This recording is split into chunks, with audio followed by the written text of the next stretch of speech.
Graça e paz do Senhor Jesus, irmãos. Amém?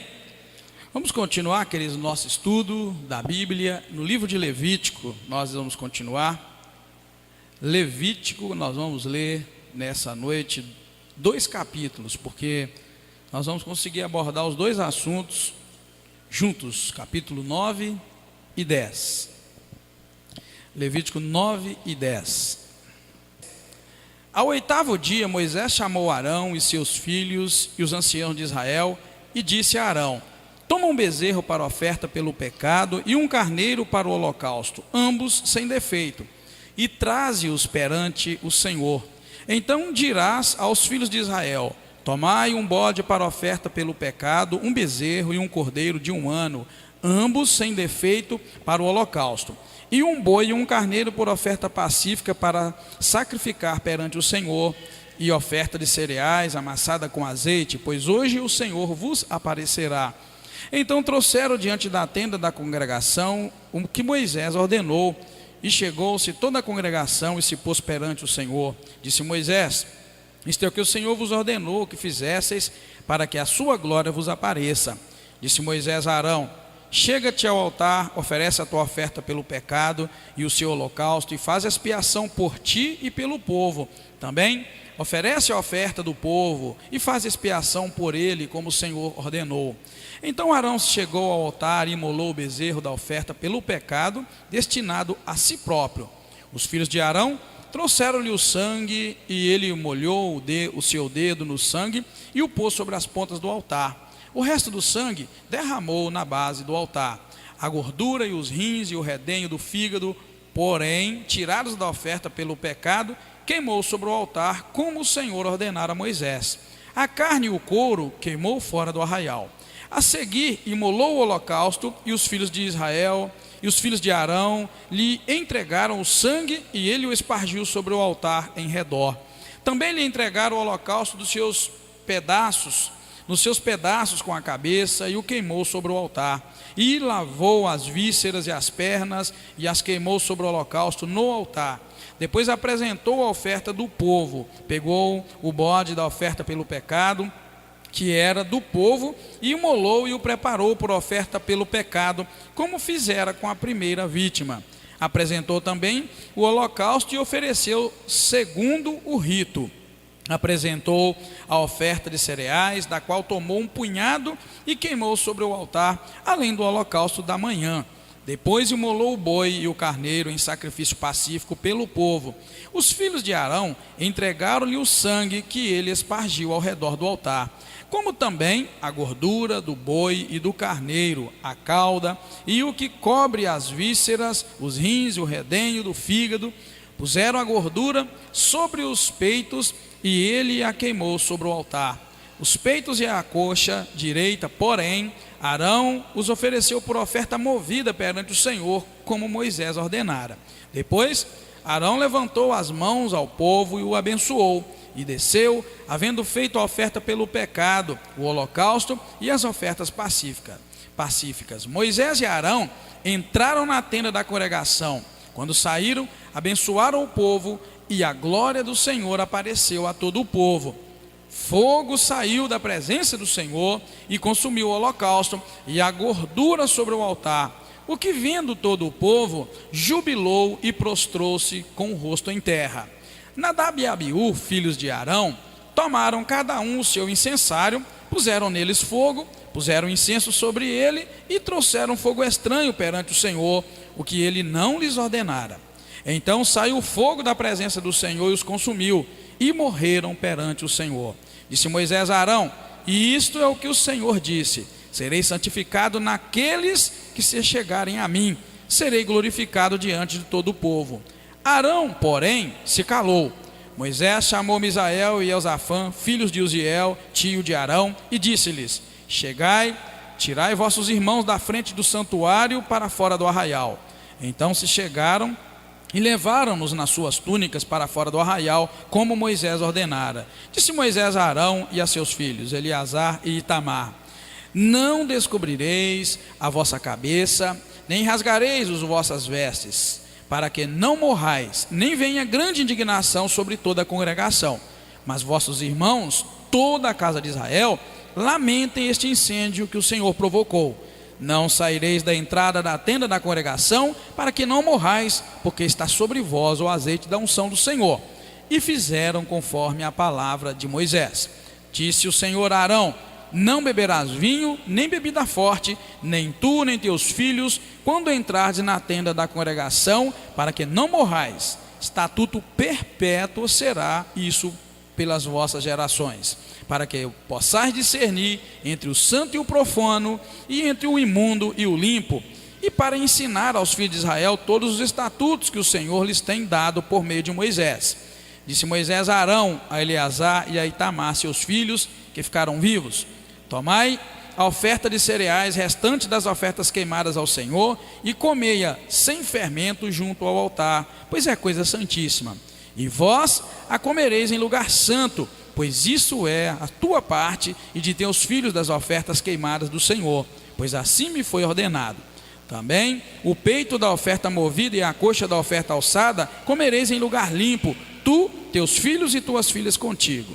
Foram dados por tua parte e de teus filhos do sacrifício das ofertas pacíficas dos filhos de Israel.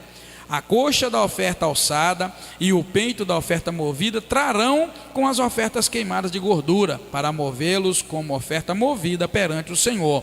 Pertencem a ti e a teus filhos contigo, por direito perpétuo, como o Senhor tem ordenado. Moisés buscou diligentemente o bode da oferta pelo pecado e descobriu que já havia sido queimado. Indignado grandemente contra Eleazar e Itamar, os filhos de Arão, que ficaram vivos, disse-lhes: por que não comestes a oferta pelo pecado em lugar santo? É coisa santíssima, e o Senhor a deu a vós, para que leveis a iniquidade da congregação, e para que façais expiação por eles diante do Senhor. Visto que não se trouxe o seu sangue para dentro do santuário, certamente devias tê-la comido no santuário, como eu tinha ordenado. Então disse Arão a Moisés: hoje ofereceram a sua oferta pelo pecado e o seu holocausto perante o Senhor, mas tais coisas me sucederam. Se eu tivesse comido hoje a oferta pelo pecado, seria isso porventura agradável aos olhos do Senhor? Ouvindo isso, Moisés deu-se por satisfeito. Amém, queridos? Nós estamos vendo então todo o procedimento de consagração. Por isso que eu falei domingo passado, aquela pessoa que tem um chamado para ser pastor, para ser missionário, isso aí está mastigando para nós o processo de consagração, porque o Velho Testamento está mostrando para nós a consagração dos sacerdotes, dos levitas. Lá era figura, era símbolo para nós do que acontece hoje, mas os valores espirituais daquela época são os que devem aplicar hoje. Por exemplo, hoje nós vamos ver todo o procedimento no qual os sacerdotes e os levitas vão começar o trabalho deles no templo, e já vamos ver a primeira tragédia dentro da igreja, por causa do pecado. Então o mesmo fogo, presta atenção, está escrito ali, o mesmo fogo que aceitou a oferta de Abraão, dos levitas, de Nadab e Abiú, que eram os filhos de Abraão, o mesmo fogo de Deus que desceu para aceitar a oferta de Nadab e Abiú, minutos depois foi o fogo que queimou os dois. Então quando a gente grita, manda fogo, Senhor, eu recuo. Eu já avisei isso para vocês. Quando a igreja pede fogo, eu pulo fora. Por que eu pulo fora? Porque o mesmo fogo, queridos, que aceita a minha oferta, me queima. Você sabia disso? Então pedir fogo do céu é brincadeira. Lembra lá quantos sacerdotes o fogo de Deus matou lá quando Elias orou? Quem lembra?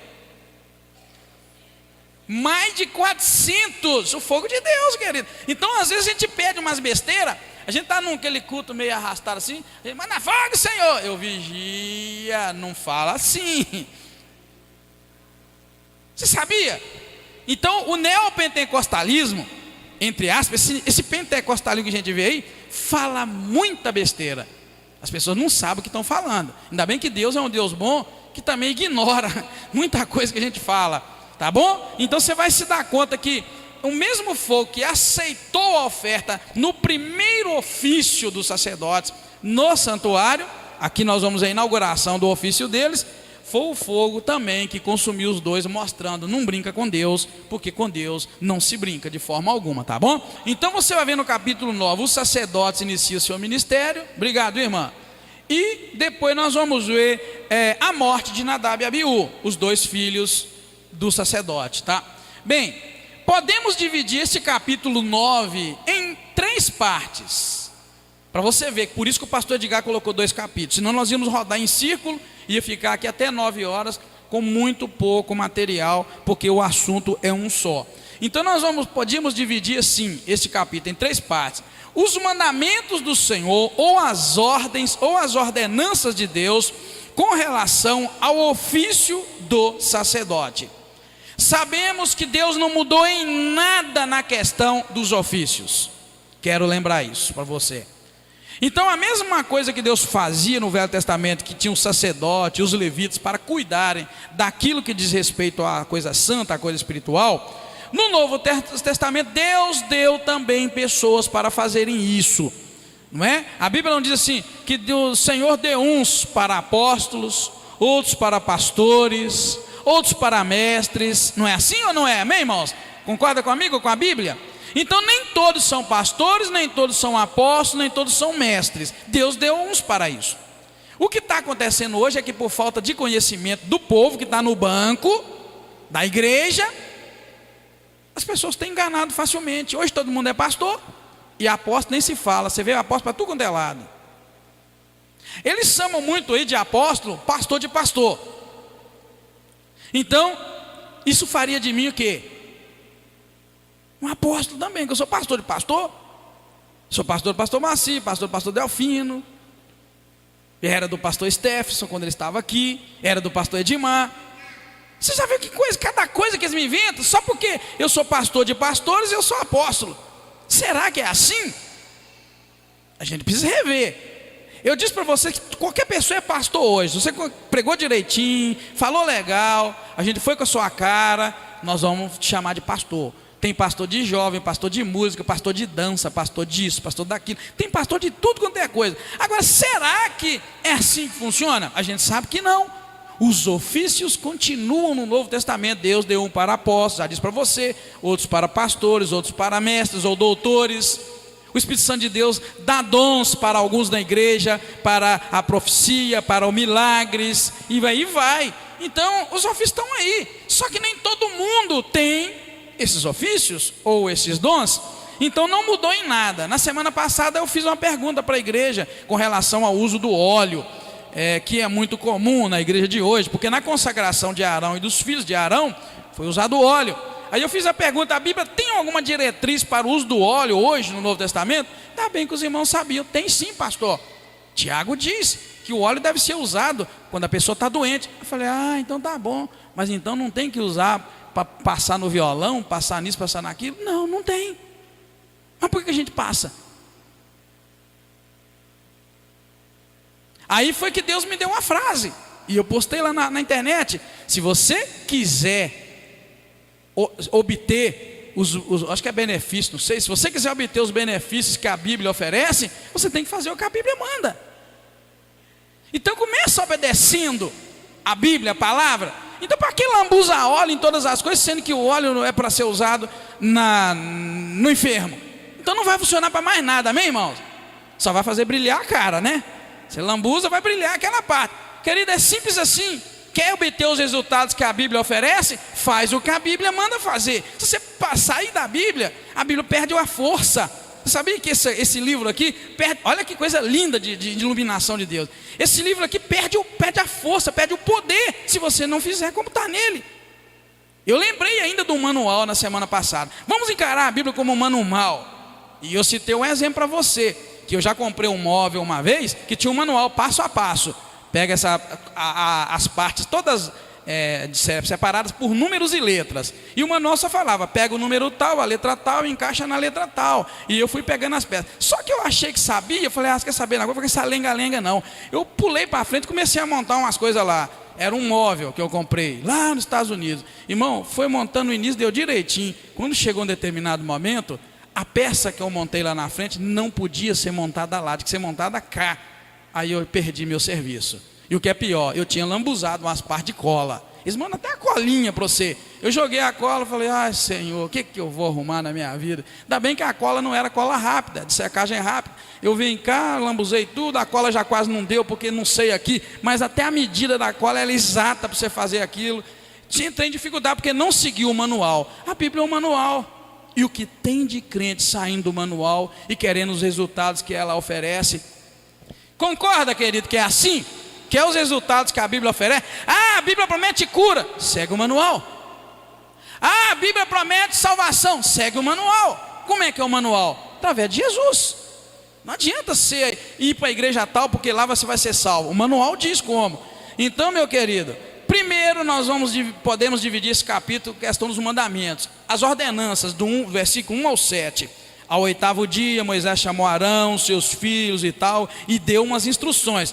Toma um bezerro para a oferta do pecado, um carneiro para o holocausto. Foi dado as ordens, verso 3. Então você vai dizer aos filhos de Israel: toma um bode para a oferta pelo pecado. Está vendo? Só mandamento. 4. E um boi e um carneiro por oferta pacífica. Foi dando as ordenanças e dizendo: pois hoje o Senhor vos aparecerá. Está vendo? Ordenança com uma promessa. Siga essas ordenanças, porque o Senhor, versículo 4, hoje Ele vai vos aparecer. E continua, os filhos de Israel trouxeram diante da tenda da congregação exatamente o que Moisés ordenou. Então ainda nas ordenanças, versículo 5.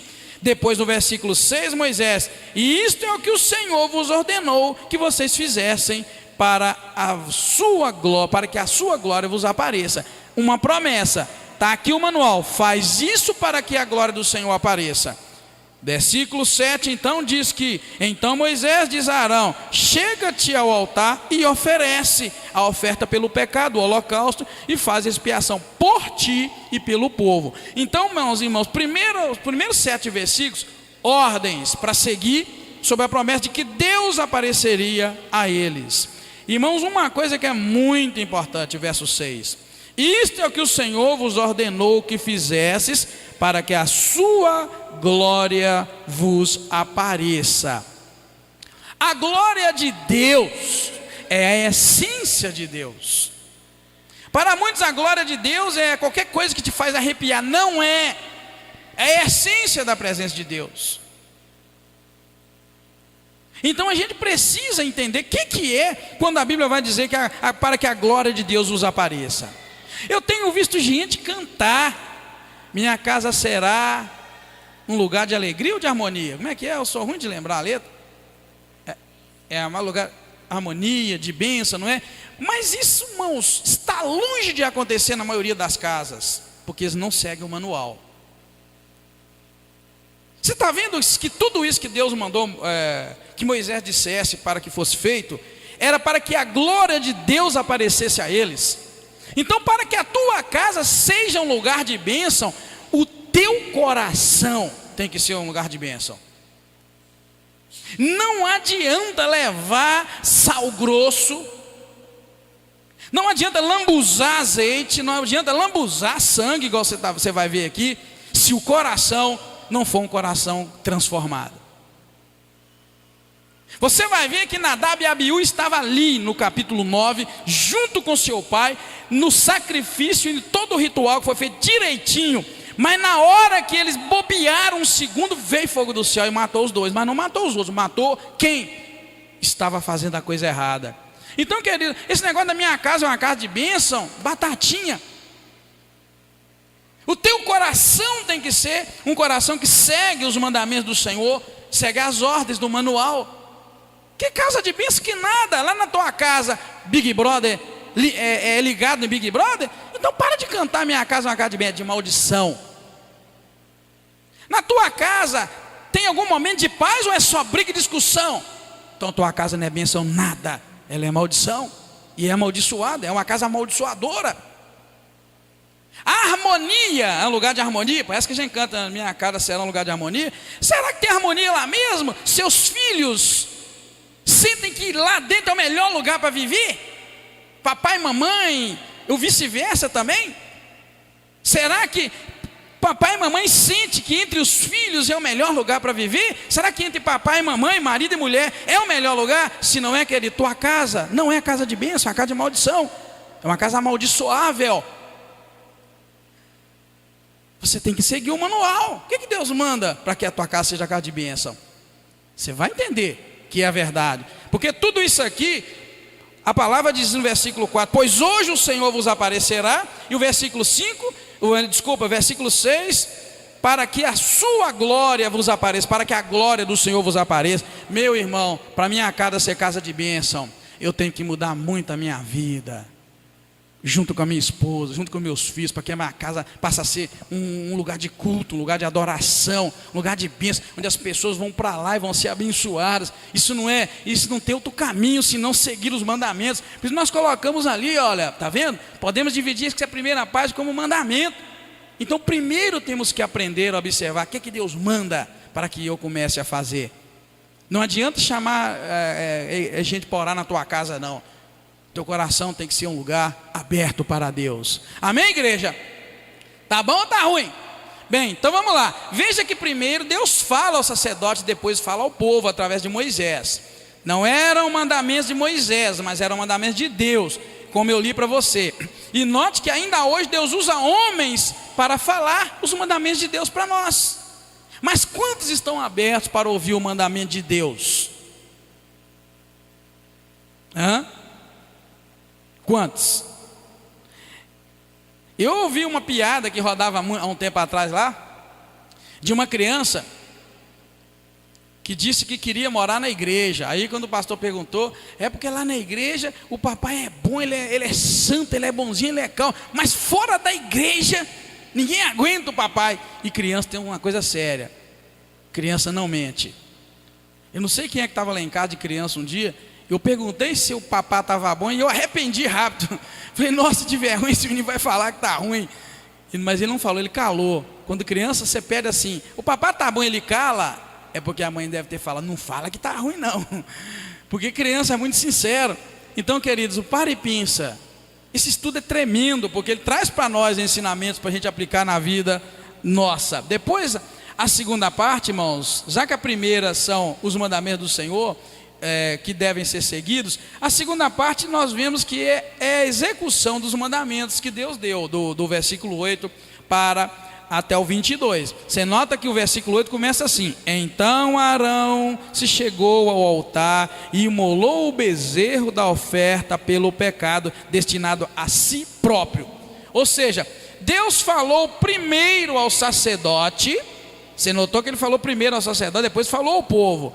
Também a oferta, a execução do mandamento foi em primeiro lugar pelo pecado do sacerdote. Será por quê que o versículo 8 diz que Arão primeiro imolou o bezerro e a oferta do pecado destinada a si próprio?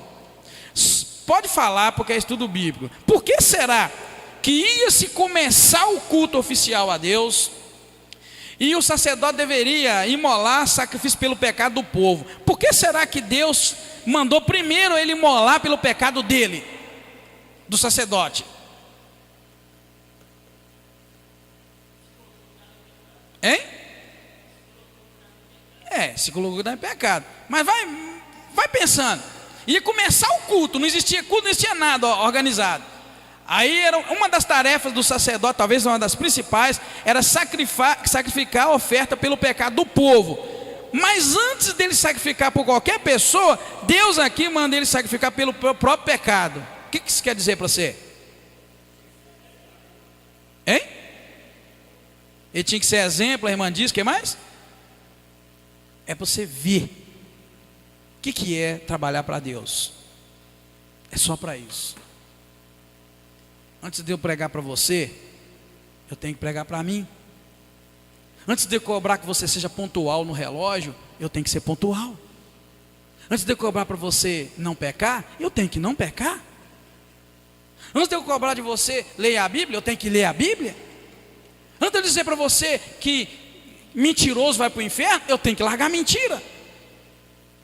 Antes de pregar para você que o inferno é o caminho de todo aquele que desobedece a Deus, eu tenho que pregar para mim e saber que o inferno é a consequência de quem desobedece a Deus. Querido, antes de eu tentar tirar um cisco do teu olho, eu tenho que tirar a trave do meu olho. Está aqui. Viu lá Jesus dizendo, hipócrita? Antes de você tirar um cisco do olho do outro, tira a trave que está no teu olho, para que vejas e possa então tirar o cisco do olho do teu irmão. Está aqui, olha, primeira atitude do sacerdote, está registrada, foi ele oferecer sacrifício pelo próprio pecado. Só assim ele estava limpo para ministrar sobre a vida dos outros. Então isso é uma lição tremenda para a minha vida, para a vida do Anderson, do estar aqui na frente do louvor, os meninos que tocam, para os demais que estão aqui na frente do louvor, para aqueles que dão aula na escola bíblica dominical, que pregam, que estão lá na porta. Tem que ser exemplo, tem que estar com a vida melhor espiritualmente do que a do outro que está caído. Já imaginou dois bêbados tentar levantar um ao outro? O que dá? Nossa Deus, hein? Que piada. É a mesma coisa. Eu todo sujo, imundo, cheio de pecado, vim aqui para frente e tentar te mostrar que a tua vida está em pecado. Hipócrita. Não é? Por isso que eu digo para os irmãos, vocês não podem me conhecer só aqui, que aqui todo mundo é santo. Você tem que me conhecer lá em casa. Chega de surpresa lá em casa.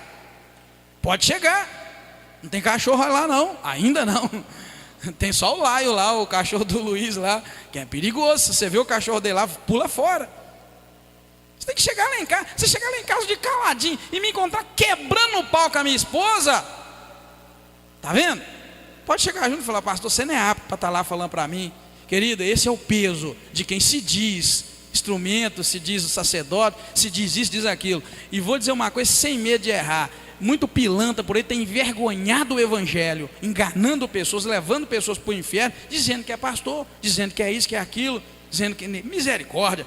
Poucos são chamados para esta obra. Eu fico preocupado com esse negócio aí, a torta e a direita, todo mundo se dizendo obreiro, dizendo isso, dizendo aquilo. Irmão, você tem que caminhar muito na presença de Deus para poder assumir alguma coisa na obra do Senhor, porque isso aí é a grande realidade que eu estou te mostrando, e esse estudo é excelente por isso.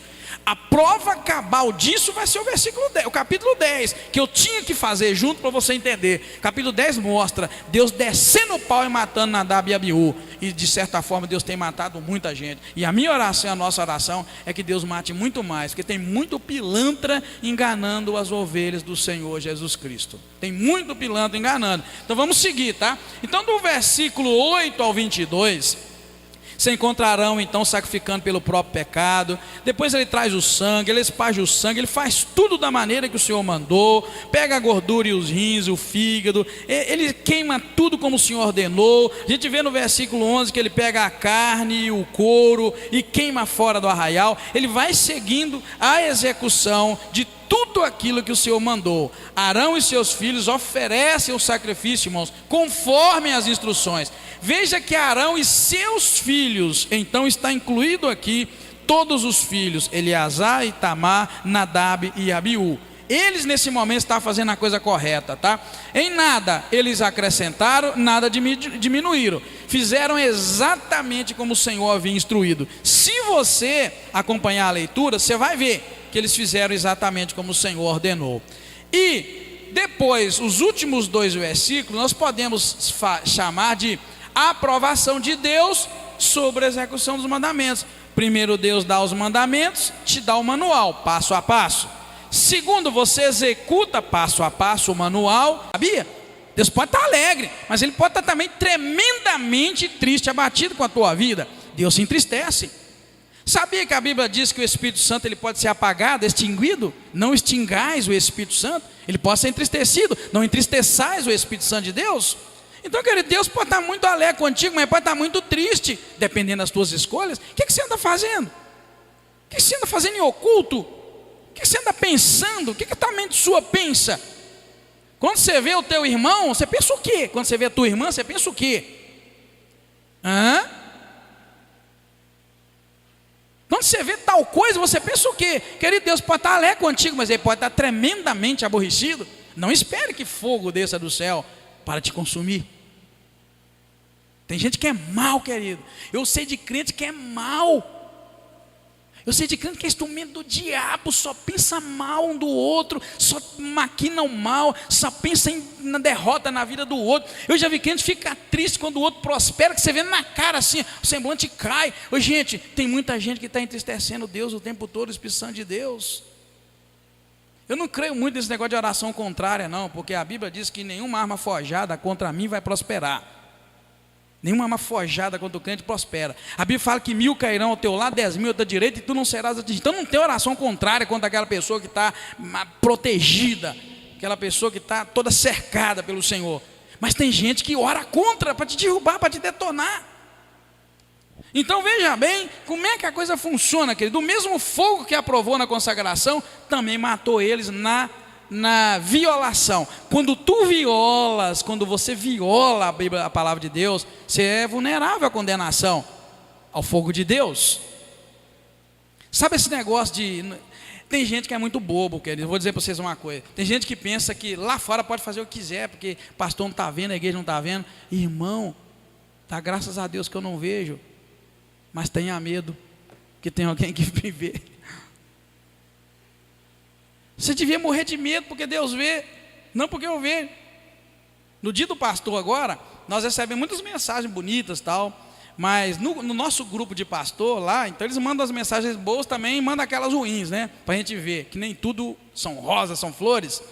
Mas na verdade, um dos textos muito bonitos que eu recebi, nós pastores lá, é que a gente é muito querido. Tem alguns irmãos que correm atrás da gente, mas tem uns também que talvez você está lá na rua, em determinado lugar, os camaradas fingem que não te vê, te viram, mas escorrega assim, despista.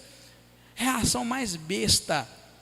É melhor que eu te veja do que aquele lá em cima. E ele está te vendo. A presença de Deus, a glória do Senhor está em todo lugar. Para onde me irei da tua presença? Não é? Diz o Salmo. Então, querido, eu quero que você entenda isso. Essa parte é tremenda, é difícil. E eu coloquei aqui Hebreus 19, 29, que diz: pois o nosso Deus é fogo consumidor. O nosso Deus é fogo consumidor. Sim? Me ajuda aí então. Me ajuda aí fazendo favor. É na hora de digitar. Abre lá em Hebreus. Hein? Isso é fácil, isso é só mudar ali, é na hora de digitar. Achou? Hebreus 12. Não, achou o texto? Tem que achar. Hebreus 12. Tem que achar, porque isso é só na hora de digitar o erro. Hebreus 12, 29. Tá bom? Todos acharam, diz amém. Eu quero que você ache, porque o fato de eu ter digitado um 9 no lugar do 2 aí, tem que corrigir. Hebreus 12, 29. Pois o nosso Deus é fogo consumidor. Isso foi eu que digitei errado, irmão, porque na verdade eu digito todos os textos. Então lá, eu fui lá na minha Bíblia, está até marcadinho aqui, e eu digitei de acordo com a minha tradução: pois o nosso Deus é fogo consumidor. Aí na hora de digitar o 2 eu pus o 9. Amém? 12, 29. Pois o nosso Deus é fogo consumidor. Então presta atenção. Esse fogo consumidor foi o mesmo que consumiu o holocausto. Agora consumiu esse Nadab e Abiú por causa do pecado. Irmãos, não se sabe o que eles tenham feito exatamente quando a Bíblia fala que eles trouxeram fogo estranho perante o Senhor. Não se sabe. Agora eu pus em negrito para você. Importa saber que Deus tem padrões de exigências para a adoração. Não vem com gracinha, porque Deus tem padrão de exigência para a adoração. Isso é que importa para o nosso aprendizado. Deus tem padrão. Ele é um fogo consumidor e ele consome. Você tem no Novo Testamento o exemplo de Ananias e Safira, que eu já falei várias vezes. É um exemplo do Novo Testamento para você ver que o mesmo Deus que derrubou Nadab e Abiú, derrubou cá na frente também no Novo Testamento, Ananias e Safira. Ananias e Safira mentiram com relação a dinheiro.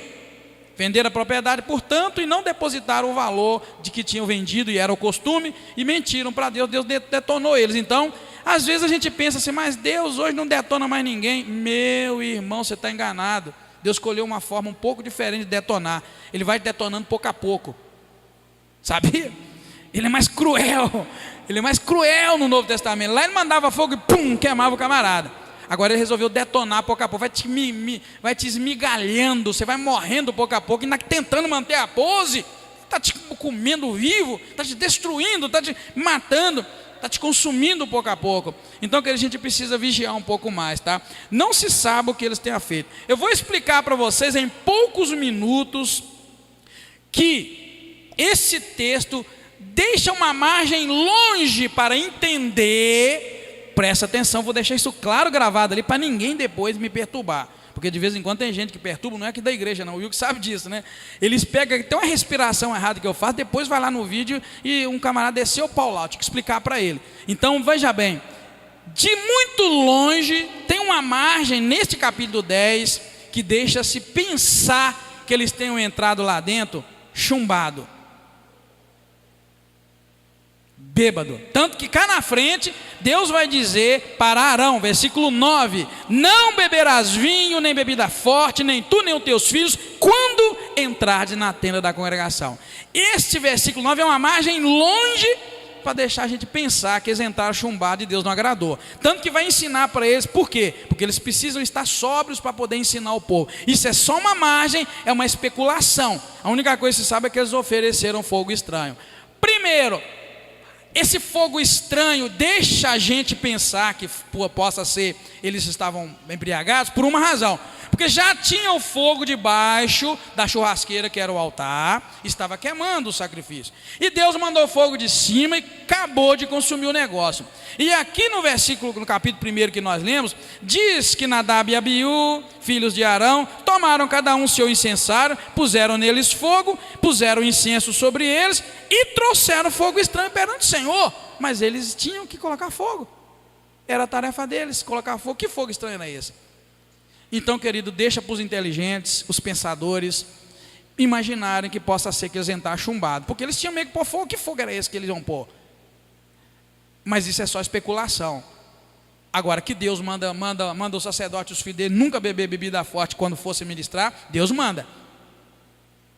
Então assim, você pode pensar que seja, mas eu prefiro dizer para você, não sai por aí dizendo que eles entraram chumbados, porque senão a Bíblia teria dito, né, diferente, né? Que então puseram incenso nos seus incensários e tal, e fogo, e entraram, só que eles haviam bebido bebida forte, estavam bêbados, mas não tem isso aí, então fica difícil. Mas para quem lê a Bíblia e é curioso, está aí uma boa coisa para você interrogar. Então não se sabe o que eles fizeram quando eles apresentaram fogo estranho.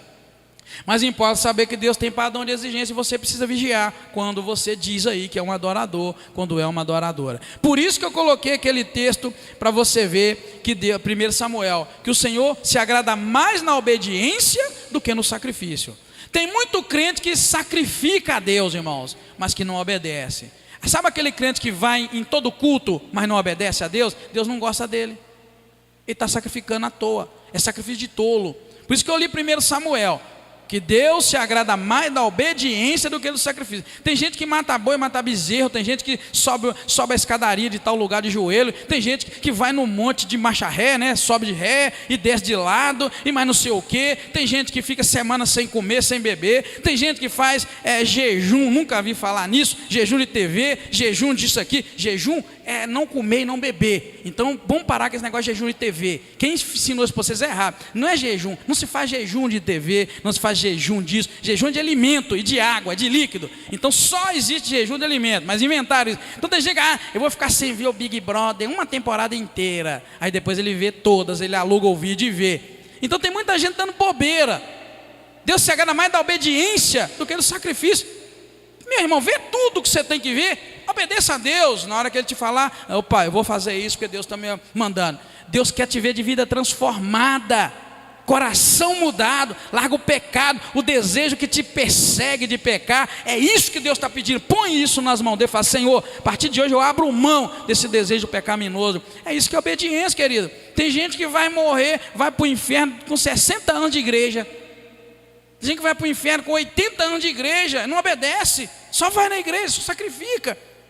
Quando eu estou vindo de viagem de Pedra Dourada, tem uma cidade chamada Divino, muito bonitinha a cidade, e a gente tem que dar uma volta, sem passar em frente à pracinha, e tem uma igreja muito bonita, mas numa escadaria maior do que esse templo nosso aqui. A Narcil sempre brinca, quem subir ali, chega lá, já apagou os pecados, tudo. É isso que as pessoas pensam, sacrifício. Deus está nem aí para o teu sacrifício, irmão. Deus está aí para a tua obediência. Deus quer que você seja obediente. Quer que você seja uma mulher obediente, um homem obediente, tá bom? Isso é que importa. Os padrões de Deus para a adoração é a obediência. E como adoradores, irmãos, Assim como Arão e seus filhos, nós temos a obrigação de colocar o serviço de Deus em primeiro plano, não podendo interrompê-lo nem mesmo por causa de um enterro de um parente. Eu já vi gente que deixa de ir para a igreja porque um parente morreu. Eu já vi gente que deixa de ir para a igreja porque o vizinho morreu. Eu já vi gente que deixa de ir para a igreja porque tem um velório. E se você não notou, assim que aconteceu essa tragédia, nesse capítulo que nós acabamos de ler, Deus vira para Moisés e manda dizer assim: isto é o que diz o Senhor, Arão: olha, serei santificado naqueles que chegarem a mim, serei glorificado diante do meu povo. Moisés chamou Misael, mandou que eles então tirassem o corpo dos meninos, e o versículo 5 diz que eles chegaram e tiraram ele pela túnica. E versículo 6, disse o Senhor, disse Moisés a Arão e a seus filhos Eleazar e Itamar: olha, não descobrireis a vossa cabeça, nem rasgarei as vossas vestes, porque não, para que não morrais, nem venha grande indignação sobre toda a congregação.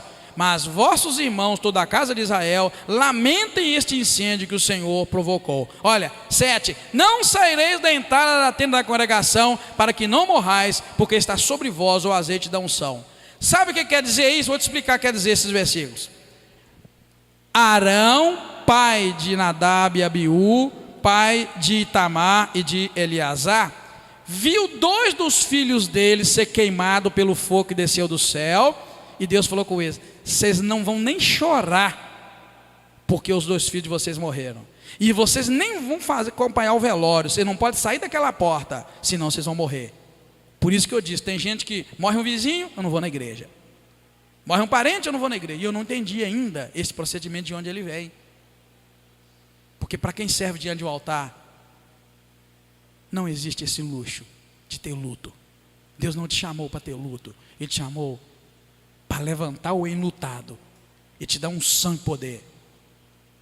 Tem gente que chega perto de mim e fala que não sabe como eu consegui na morte da minha mãe fazer o culto fúnebre aqui, por causa de que eu sou um sacerdote. Deus me ungiu para ser um sacerdote. Eu não me dou ao luxo, Deus não nos dá o luxo de ter luto por aí. Nós temos luta é quando a alma vai para o inferno. Pouca gente entende isso. Pastor, mas não existe isso. Existe. Deus não mudou, é o mesmo Deus de hoje, o mesmo Deus de ontem, é o Deus de hoje. É que a gente perdeu o foco, esqueceu do manual. Pastor, você não sofreu com a morte de sua mãe? Sofri e sofro até hoje, mas Deus não me deu o luxo. Vamos fazer o culto fúnebre? Vamos. Ninguém vai pregar, eu vou pregar, eu sou o pastor da igreja, pastor dela. Está vendo? Então, querido, a gente precisa entender. Abre a tua Bíblia em Mateus 8, 21 e 22. Eu gosto quando alguém descobre, viu, irmãos, quando eu digito errado, viu? Valeu, Kleber, você ter olhado aí.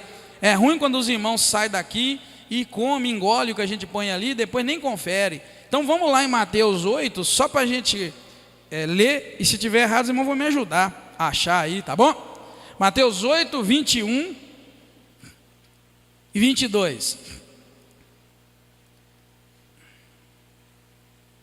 Aí, tá vendo? Foi bom que eu já abri aqui no capítulo errado. Ia ser uma luta para eu achar. Acharam? Está certo? É isso mesmo? O que diz? Lê para nós então.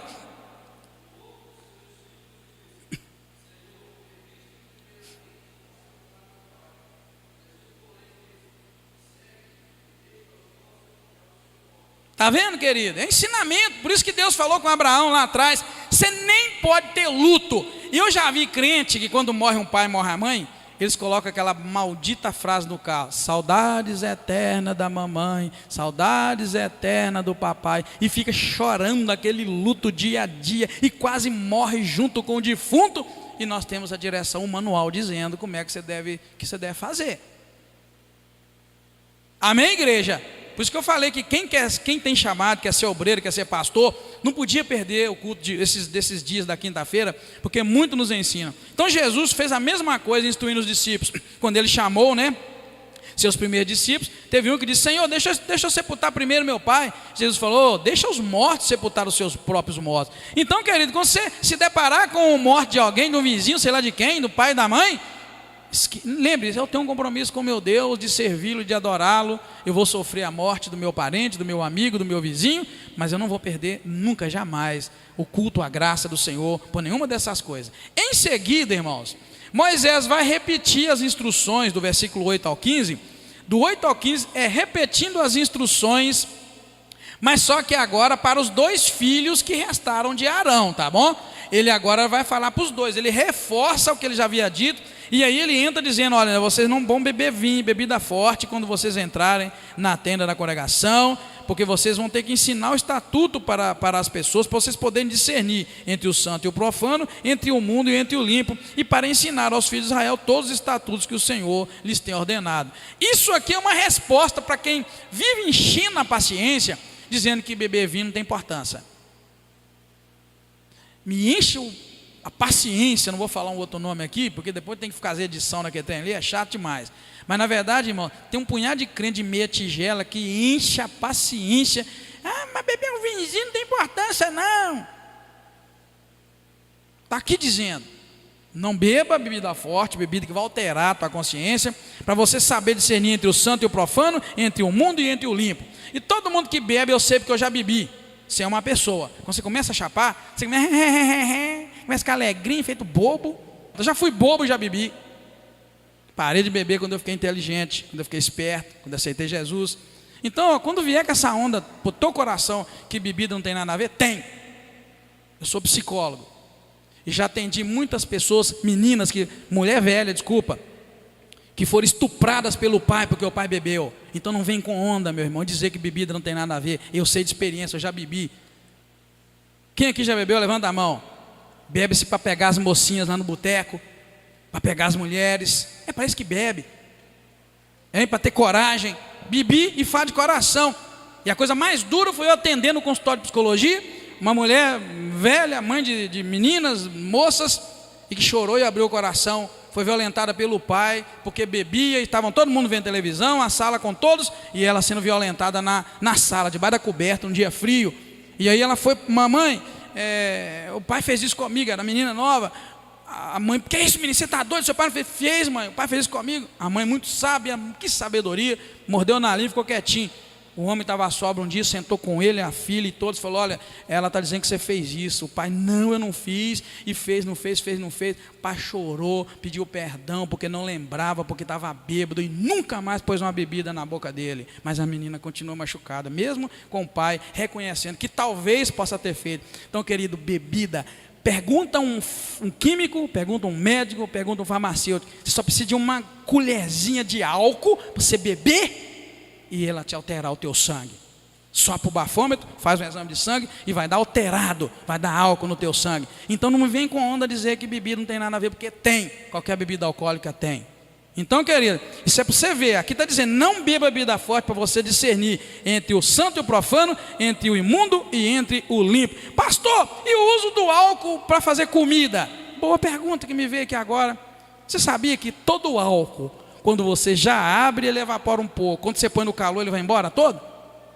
Tranquilo, você não vai beber álcool. Temperou a comida lá com qualquer coisa alcoólica e não chupou ela na hora, porque se você temperar ele e chupar, você vai beber álcool. Mas se você temperou, largou e depois você vai aquecer, seja no forno, na panela, no fogo, você não vai beber álcool. O álcool vai fazer um efeito sobre aquela comida, aquela carne, que é geralmente, eu não sei, a menina que é técnica química aí talvez sabe melhor, tá? De certa forma vai, sei lá, talvez amaciar aquilo, mas não vai ter álcool nenhum na hora que você chamar o fogo nele. Só para te aliviar e você entender um pouco desse procedimento que eu estou dizendo aqui, tá? Então, vamos vigiar, porque agora é repetidas as instruções para os 2 filhos que restaram, e talvez essa repetição das instruções seja para garantir que eles não cometeriam erros como os 2 irmãos cometeram. Mas não é exatamente isso que acontece também no capítulo 10. Você vai ver isso logo para frente, tá bom? Mas o inesperado acontece. Ao fazerem sua primeira oferta pelo pecado, agora com os filhos de Itamar, Arão e seus filhos se omitiram de comer a parte que lhes pertencia.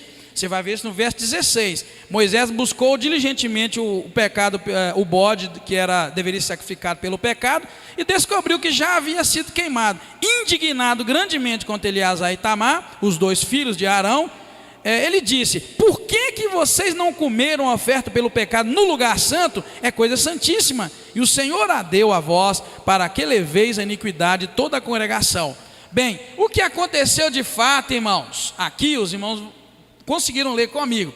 Quando então ele procurou que eles não comeram o que deveriam, eles demonstraram indiferença para com o dever de se identificar com o ofertante no seu pleito diante de Deus. Está muito claro lá no capítulo 4, depois no capítulo 6. Eles tinham que comer parte da oferta pelo pecado, para que eles pudessem se identificar com a pessoa que estava ofertando e com o sacrifício. É uma coisa longa, é um estudo longo para você entender. Mas você vai ver por que eles não comeram. Veja bem, o que diz o versículo 19. Então Arão disse a Moisés: hoje ofereceram a sua oferta pelo pecado e o seu holocausto perante o Senhor. Presta atenção, ele está explicando assim: olha, hoje os meus filhos ofereceram a sua oferta pelo pecado perante o Senhor, mas tais coisas me sucederam. Quem está acompanhando o verso 19 comigo? Acompanhe a leitura comigo que eu quero te explicar isso melhor. Arão então explica para Moisés o seguinte: olha, Moisés, sabe por que nós não comemos a oferta? Ele diz: olha, hoje os meus filhos ofereceram oferta pelo pecado e também o seu holocausto perante o Senhor, mas tais coisas me sucederam. Sabe quais são essas tais coisas que me sucederam? Quem lembra? A morte dos 2 outros filhos. Isso deu em Arão um medo tão grande que ele falou: não vai dar para comer esse negócio agora, Deus vai fulminar nós também. É isso que está muito resumido aqui, que eu precisava parar para a gente encerrar logo em seguida. Então, quando Moisés, em outras palavras, eles bengaram, eles tinham que ter comido a oferta. Logo depois de 2 meninos morrer, Moisés explica para eles tudo direitinho, do 9 ao 16, faz assim, senão vocês vão morrer. Aí na hora deles comer a parte, eles não comem. Moisés desespera. A Bíblia diz que Moisés buscou diligentemente e não encontrou. E a Bíblia diz que Moisés ficou grandemente indignado. Moisés, que era manso, ficou nervoso demais. Meu Deus, o que vocês estão fazendo, rapaz? Deus matou 2, agora vai matar mais 2. Moisés ficou indignado demais, o versículo 16 diz, porque ele sabia que Deus vai fulminar esses 2. Só que quando Moisés pergunta para eles, e que Arão dá essa resposta, aí o versículo 20 vai dizer: ouvindo isso, Moisés se deu por satisfeito. Por quê? Porque quando ele explica: hoje meus filhos ofereceram oferta pelo pecado, e você viu que 2 filhos meus morreram, mas tais coisas me aconteceram. Aí ele fala: se eu tivesse comido hoje a oferta pelo pecado, seria isso agradável aos olhos do Senhor? Ou seja, eles bengaram e não comeram, mas eles disseram: se eu tivesse comido, Deus ia aceitar isso? Ou Deus ia matar nós também? A grande verdade é que isso é como Moisés. A Bíblia diz que Moisés se deu por satisfeito. Ou seja, não fizeram o que Deus havia mandado. Mas pelo fato de Deus não ter matado eles, quer dizer o quê? Que Deus entendeu e reconheceu: opa, vocês não fizeram o que eu mandei. Talvez se fizesse, tinha morrido mesmo. Ou não tinha? Claro que tinha. Deus é Deus, então a gente só sabe assim: Deus admitiu, aceitou aquela posição deles não terem comido. Então essa foi a resposta, tá, irmãos, que Arão deu. Só um minutinho, tá bom? Essa é a resposta que Arão deu por causa da morte de seus 2 filhos recentes, né? Moisés então reconsidera a sua indignação e ele se acalma. Qual a indignação? Versículo 16 diz que ele ficou grandemente indignado. Essa ligação que você fez com a ceia é perfeita, porque na verdade qual que é mais pecado? Você não comer ou comer indignamente? Você linkou muito bem, nem eu tinha pensado nisso. Eu vou até acrescentar ali, porque não tem, visto como é que é bom estudo, é por isso. Mas exatamente, a questão era o temor. Ele temeu comer, como eu disse, porque ele viu 2 filhos morrendo. O que ele pensou? Se eu comer eu vou morrer também, ué. Por que eu vou morrer? Eu faço parte desse grupo, eu faço parte do grupo sacerdotal. Meus filhos erraram. E aí, irmão, na dúvida, eu sempre falo, na dúvida não anda para canto nenhum, fica estagnado, fica parado. Na vida espiritual você tem que discernir. Quando você tem dúvida, é um sinal de Deus, fica quieto no teu canto. Agora tem gente que com dúvida sai feito um doido. Na dúvida fica quieto, vai buscar a instrução de Deus, depois você segue qualquer caminho, mas não ande na dúvida. Então, essa é uma questão muito séria. Quando ele disse assim: se eu tivesse comido hoje a oferta pelo pecado, seria isso porventura agradável aos olhos do Senhor? Então quer dizer, não comer comer em dúvida é pior do que não comer. Então no dia da ceia você fez uma coisa muito boa. É exatamente isso que você tem que avaliar. Você está com dúvida se come ou se não come? Não come. Porque comer indignamente também é réu de morte. A Bíblia fala, é por causa disso que há entre vós muitos fracos, muitos doentes e muitos que já morreram, muitos que dormem, porque comer indignamente. Agora, a questão é de saber o que é comer dignamente. Você tem que discernir, você tem que buscar saber. É onde eu disse, vamos procurar na Bíblia a resposta. Mas é perfeito, irmão, é por isso. Então, quando ele viu isso, ele explicou por que não comeu. E ficaria muito fácil para Moisés, irmão, ficar quieto no canto dele. Mas é que aí mostra o Moisés, o homem quando ficou indignado. Se Deus não havia matado ninguém, por que Moisés enfiou a colher enferrujada dele e quis tirar satisfação? Se Deus não matou, amém. Mas ele ficou indignado. Claro que ele era um homem e ele acabou de perder 2 sacerdotes. Imagine, ele acabou de nomear os camaradas, trazer a lei, perde 2 sacerdotes no primeiro culto, e deve ter pensado, meu Deus, se eu não ficar na cola desse povo, eu vou ficar sem sacerdote daqui um dia, vai morrer muita gente. Mas Deus mostrou como ele é gracioso, como ele é misericordioso, tá bom, irmãos? Então nós podemos concluir, irmãos, que Deus é santo, e aqueles que se chegam a ele devem obedecer aos padrões mais elevados de sua santidade. Lá na frente nós vamos ver em Levítico 19, 1 e 2, que Deus vai virar para o povo de Israel e falar, olha, Moisés, diga ao povo de Israel para eles serem santos, porque eu, o Senhor, teu Deus, sou santo. Esse é o mandamento de Deus. Então, independente da igreja que você queira seguir, você tem que seguir o que a Bíblia manda, e a Bíblia manda ser santo, tá bom? Eu falei um tempo atrás aqui na igreja, que tem gente que está brigando muito sobre qual igreja vai para o céu, sobre qual não vai. E aí cada um quer ser melhor do que o outro, quer ser diferente. Mas eu vou dizer, e às vezes as pessoas não gostam de ser iguais a ninguém. Muita gente quer ser diferente, né? Aqui na igreja mesmo a gente pode encontrar gente que quer ser diferente do outro. Mas Deus vai levar um tipo só para o céu. Todo mundo igual. Lá vai ser todo mundo igual, irmão. Lá todo mundo vai vestir igual, vai falar igual, vai pensar igual, vai adorar igual. Sabe por quê? Porque o padrão de Deus é único e ele é elevado. O padrão de Deus é santidade. Começa pelo coração, pela mente, vai para o exterior. Então, esse negócio de cada um querer ser diferente na mesma igreja, uma pessoa acha que é maior do que a outra. Eu já disse que cada dia eu me vejo mais iguais aos meus irmãos da igreja. Cada vez eu me baixo mais, eu me diminuo mais, aí eu me vejo mais igual aos irmãos da igreja. Ao passo que eu estou vendo gente que cresce, tem gente que a gente vê crescendo, né? Eles crescem e incha, quase estoura. Eu estou vendo que eu estou murchando, a minha bola está murchando a cada dia mais, estou murchando, cada vez eu me vejo mais igual aos irmãos da igreja, aos irmãos que eu sirvo junto com eles. Porque para Deus não tem diferença não, irmão. Nós temos que murchar a bola, até chegar num padrão e num nível em que nós nos vemos iguais aos nossos irmãos em Cristo Jesus, e não melhor do que eles em nada. Eu não me sinto melhor em nada do que ninguém, me sinto pior. Quando eu olho os irmãos da Bíblia, como eles morreram, como eles sofreram, eu me vejo muito pior do que eles, porque eu ainda não sofri o que eles sofreram pelo Evangelho, não cheguei ao nível deles. E ultimamente eu tenho orado lá na minha casa sozinho, não precisa nem de eu falar isso para vocês, mas sabe como é que eu tenho orado? Oh, Deus, eu sou um camarada muito miserável, não sou nada daquilo que eu queria ser, que eu gostaria de ser. Então eu tenho parado assim, mas, nossa, meu Deus, eu estou longe de ser aquilo que eu gostaria de ser, e eu estou longe de ser aquilo que as pessoas pensam que eu sou. Isso é pior ainda. Sabia que eu estou vivendo um dilema? Eu estou andando de cara mais fechada, eu estou me vendo mais abatido, porque eu não estou me vendo longe de ser o que as pessoas pensam que eu sou. Falei, meu Deus, miserável que eu sou. Então, querido, a gente aprende dia a dia caminhando com o Senhor, que aqueles que se chegam a Deus têm que saber que eles vão ter que obedecer os mais elevados padrões de santidade de Deus e não dos homens. Amém?